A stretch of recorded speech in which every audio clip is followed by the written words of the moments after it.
Hello, my Mercurial mercenaries! This is a time waster. I just wanted to talk about a few things that have happened on the channel over the past few days. You might have noticed that I've been chucking quite a few videos out into the world, two of which were Discovers! Episodes 61 and 62, where I listened to a couple of Genesis albums, Trespass and Nursery Crime, which I thoroughly enjoyed. And there was a moment there during episode 61 where it was like, oh yeah, I've got to talk over music. I was only like 5 seconds or so, and then I was like back into it, because for me talking bollocks is natural, and even talking bollocks over music is natural. And I've had a few comments from people saying, Mercurial number 6, when are you going to start doing Discovers again? Well, I have been. I'm back into it.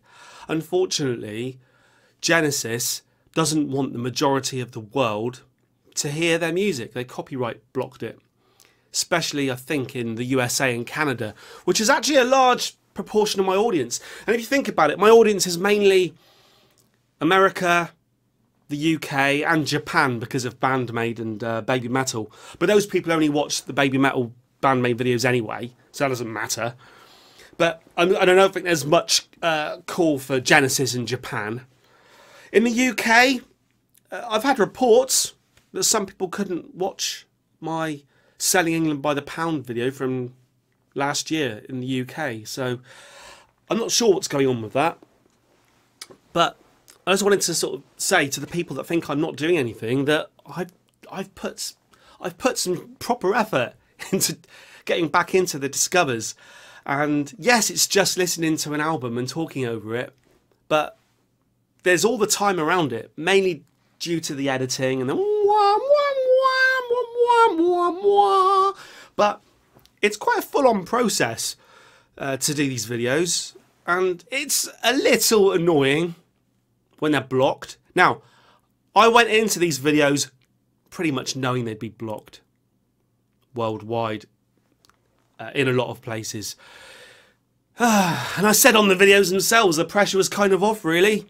I introduced them by saying, hello, my Mercurial mercenaries, you are the Mercurial few. Because most people won't get to see this. So the pressure's off. Let's just listen to an album and have a laugh. But I'm going to record the third of those Genesis albums. So the next one I'm going to do is Foxtrot, for those of you that will be able to watch it. And once I've done Foxtrot, that will mean that there will be 4 Genesis videos on this channel that most of the world can't watch. There will be Selling England by the Pound, Trespass, Nursery Crime and Foxtrot. That's 4 videos, roughly 4 hours of content that most of the world won't be able to see. So I was thinking what I could do is like I was just thinking off the top of my head, I could do like a compilation video where I make one video that is available to the world from those 4. Like a Discover Extra or something. It's doable. Maybe tell me whether you'd want to see that. I mean, for me, Genesis was a band that passed me by. And it's not necessarily a band that I sort of woke up every day thinking, oh, I must listen to some Genesis. I really must listen to some Genesis. But now that I have listened to some Genesis, it is an interesting... I can see that there's an interesting band there. Bear in mind the singer is Peter Gabriel, who is an interesting character in his own right. And you got Phil Collins on the drums. Phil Collins, Ben Brinton was saying to me that he kind of has a problem with Genesis because he can't get past the fact he doesn't like Phil Collins as a solo artist. And then he admits that, however, having listened to Genesis, they are an interesting band. That's the thing, isn't it? We go through, like, if you're like me, you go through your life considering Phil Collins as Phil Collins, the solo singer. And then I knew of Phil Collins as a drummer because of his work with, I'm trying to think, I think it was Robert Plant, people like that in the 80s. But there are people out there who will think of Phil Collins as a singer and who it will be news to them, genuine news to them, when they're told that he is a drummer, was a drummer. And then, I suppose, once you're told that Phil Collins is a drummer, you'll think, well, yeah, but how good can he be? Is his drumming as good as his singing? Kind of thing.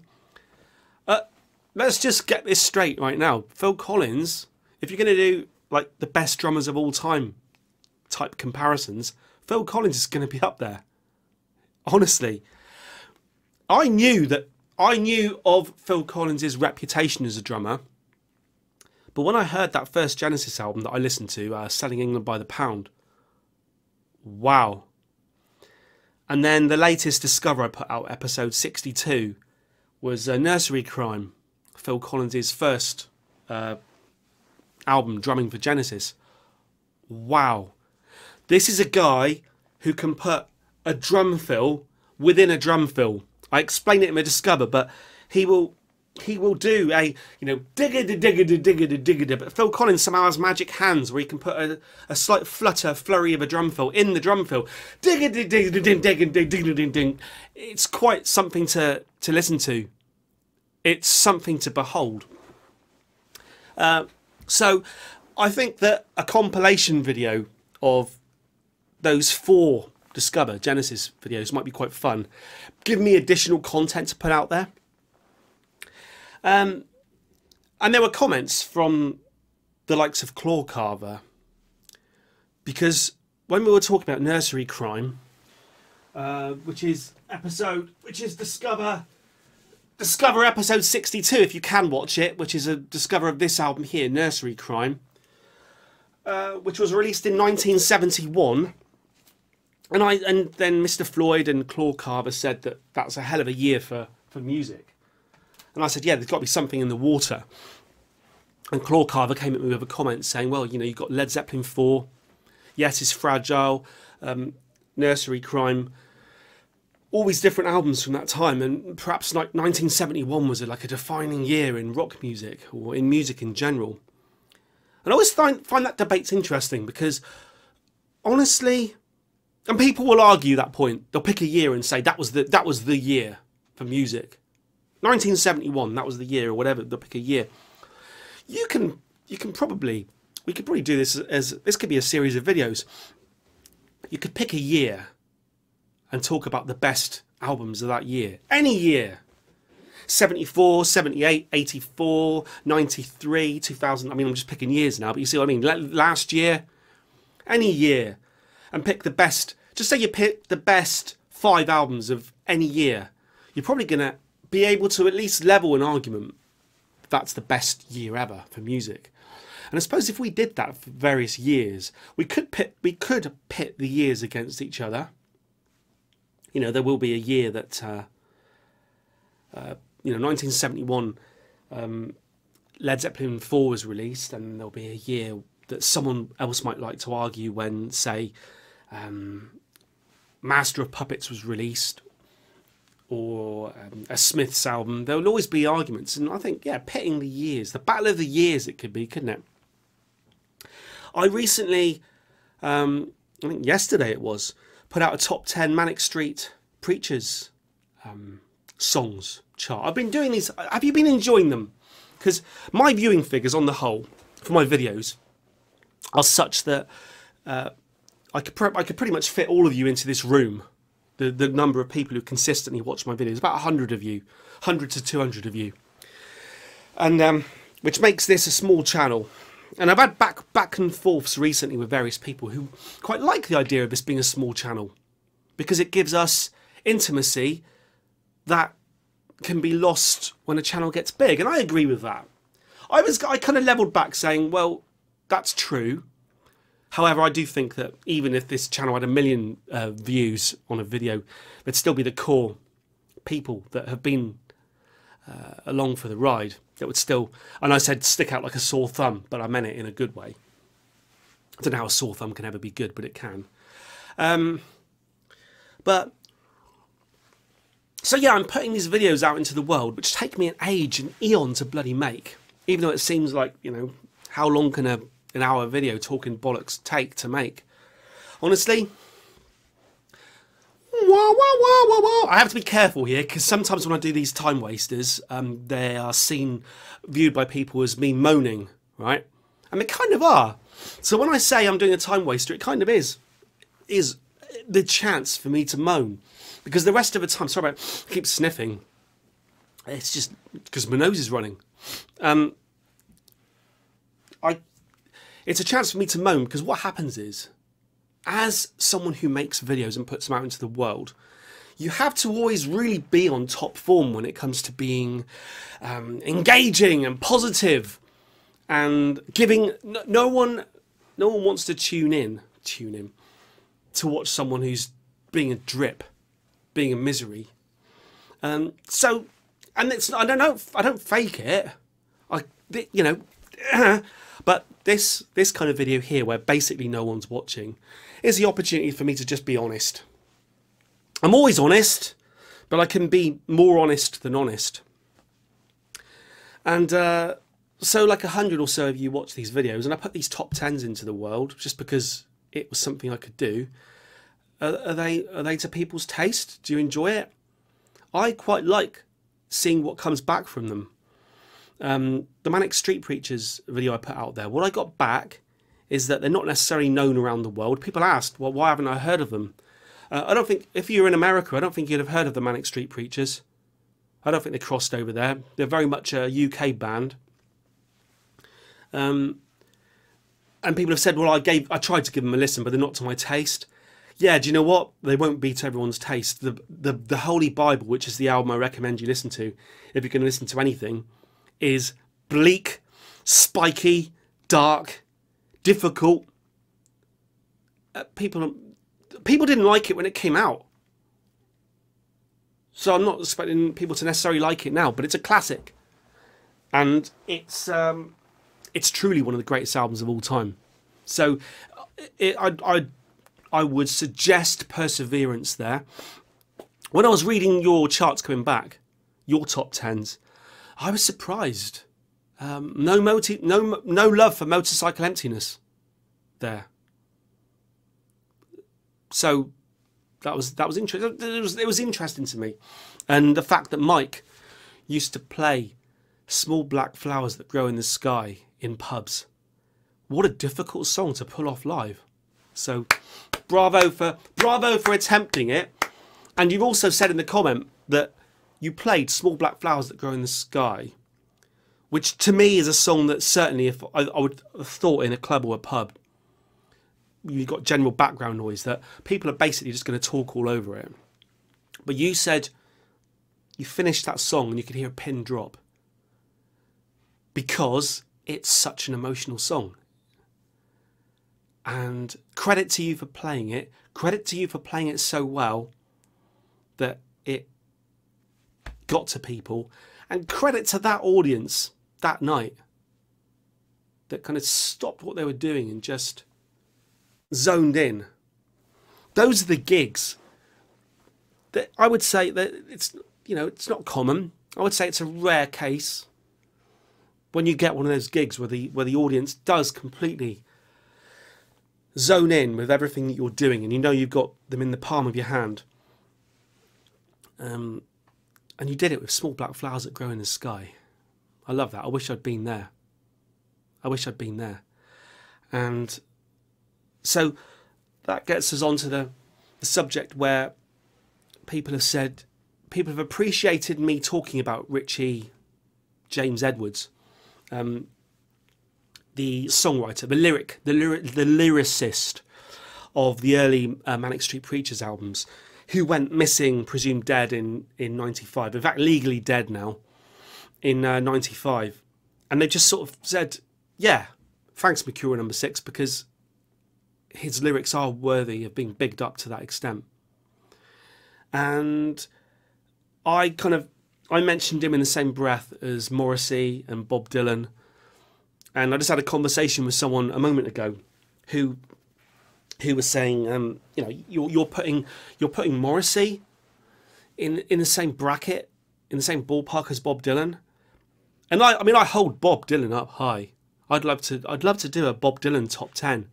The problem is his work is like his songs are like the complete works of Shakespeare. Trying to delve into, I can tell you what my favourite. I can tell you my favourite. No, I won't tell you my favourite. I won't tell you my favourite. I won't tell you my favourite Bob Dylan song, just in case we do the chart, all right? But you know, how could you discuss Morrissey and Bob Dylan in the same breath? Well, and I've sent him some lyrics just to see. I mean, whether he'll agree with me or not is another matter. But I like. This is what I was trying to say to him. I like literary writers.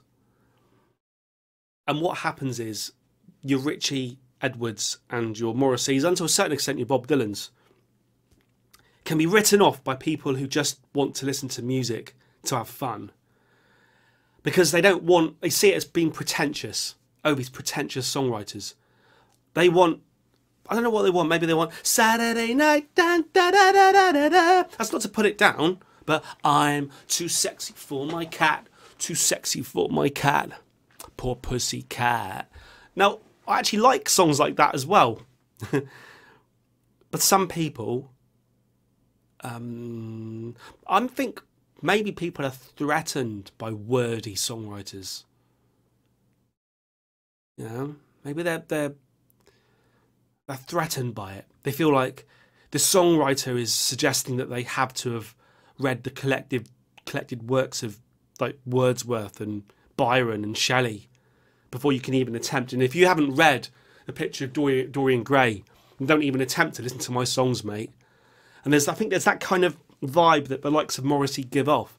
And it's a shame, because at the other end of the spectrum, a song like Every Day Is Like Sunday by Morrissey is just, it's picture perfect. Morrissey can paint pictures in your mind. And to just dismiss him, which, you know, people are. I was having a kind of discussion with Fishy Paw about it. I understand all the reasons why people don't like Morrissey. I don't like him very much myself. Over the years, he pisses me off more and more with the stuff he says and the stuff he does. But that doesn't alter the fact that that guy can write. He can write a lyric.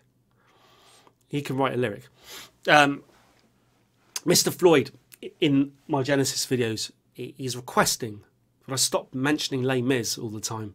And I'm very aware that Les Mis comes after the Genesis albums that I was mentioning it on. But the reason I keep mentioning Les Mis is because I grew up thinking that I liked musicals. So I remember really liking The Phantom of the Opera. People who, long-term viewers of this channel, will know that I adore Music of the Night, the song, and the title track of Phantom of the Opera as well. But overall, musicals are all a bit twee and all a bit la-di-da and a bit difficult for someone who used to wear a padlock round his neck and listen to the Buzzcocks or whatever. But it's when I got taken to see Les Mis, and that was like a moment that sort of dawned on me. It's like, holy shit, this is really good.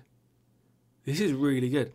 And I think the what am I trying to get at here? The crossover between theatre and rock. You know, you can see like Alice Cooper and the Phantom of the Opera and Genesis and Les Mis. It's all like this, and we're very much back to that sort of what sort of music are you into, Mercurial number 6? Oh, I'm just into good music. But that's why I keep kind of like to just mention other bands and genres here and there. And I'm sure that this channel would be a far bigger channel if I just settled on one thing and did it. Just imagine if I just become like a punk rock channel. All the punks would have to come and listen. Or if I was a nothing but Australian psychedelic rock channel. You know what I mean? I know where, I kind of know where I go wrong. So people have said, oh, it's good that you're putting more videos out all of a sudden. Well, yeah, it's because this is a very sporadic channel. When I get the time or the inclination, I'll put videos out. and then it might be that I don't do any for a while. And someone made the suggestion I should sort of time the videos, so even if I record a bunch of them, I put them out over a period of days or weeks. Very good idea. I should do that. I should do that.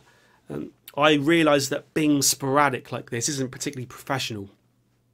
Just sort of putting videos out like, here's 5 videos, and then nothing.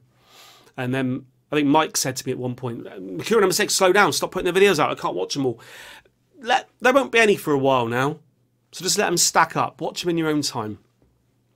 And then you hear people moaning on YouTube creator. Oh, I'm a YouTube creator. I know them. They moan about burnout. Oh, I can't do anything else. I'm burnout. I do understand. There is an element of that. I sporadically think, right, I want to say this. I want to say that. I can put this out. Put more out.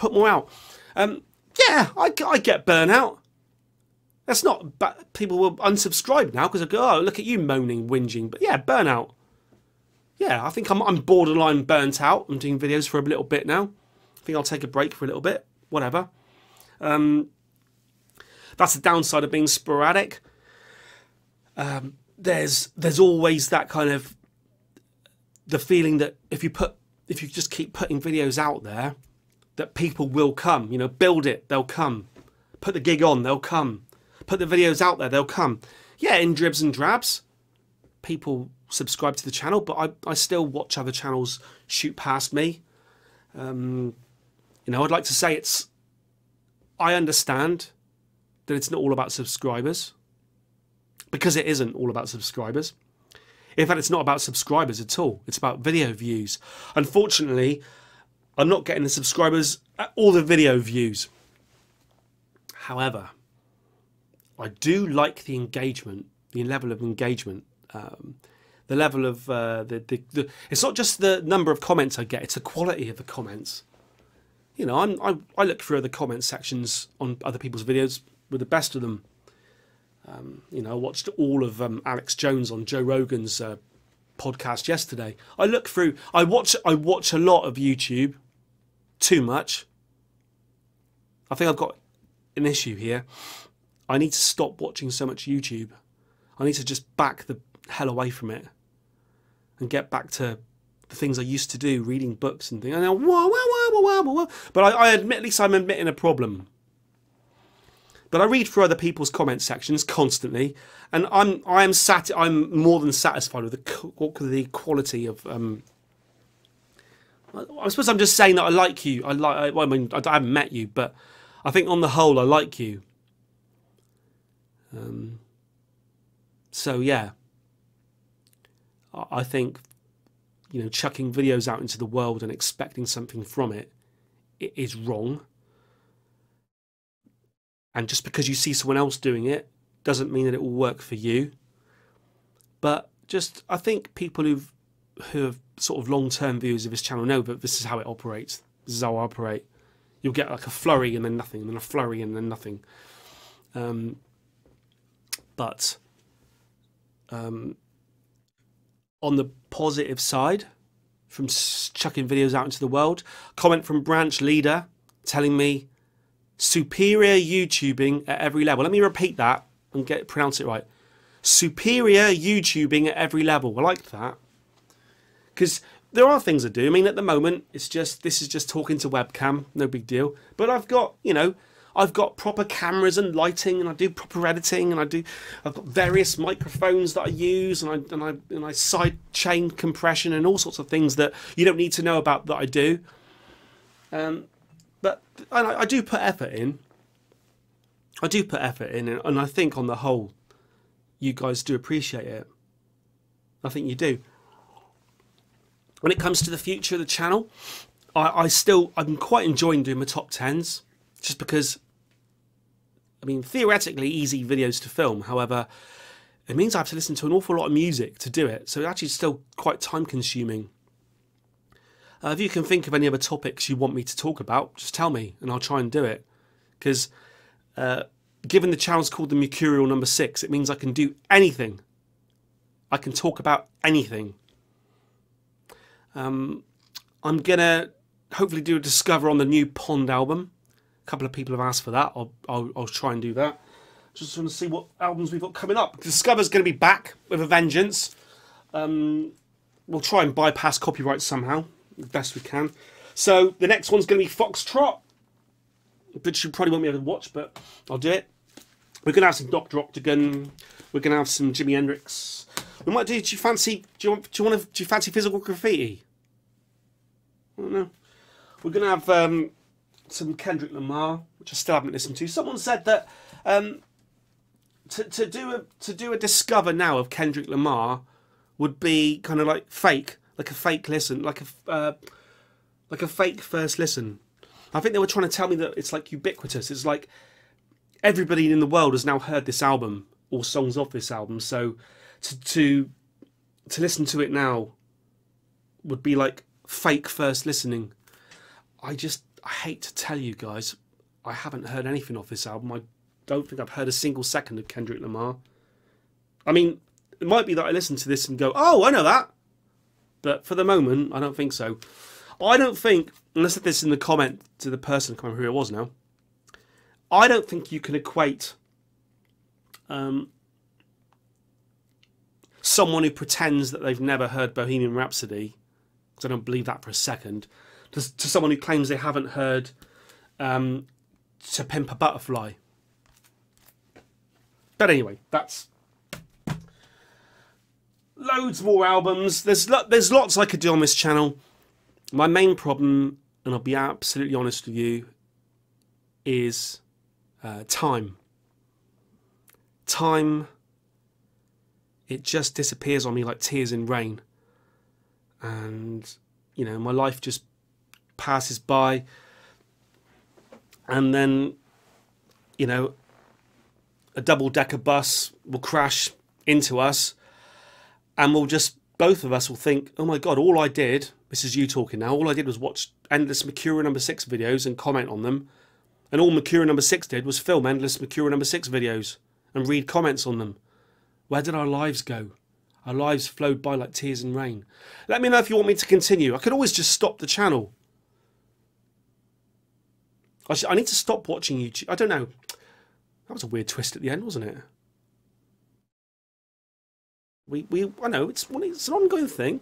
This isn't me being depressed or anything. This is just me being honest. We always have that moment where I think,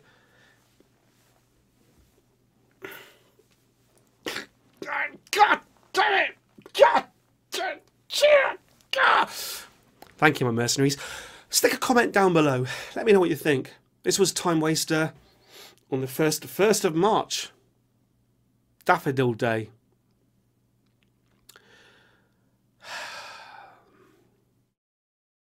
Okay. Thank you. Goodbye.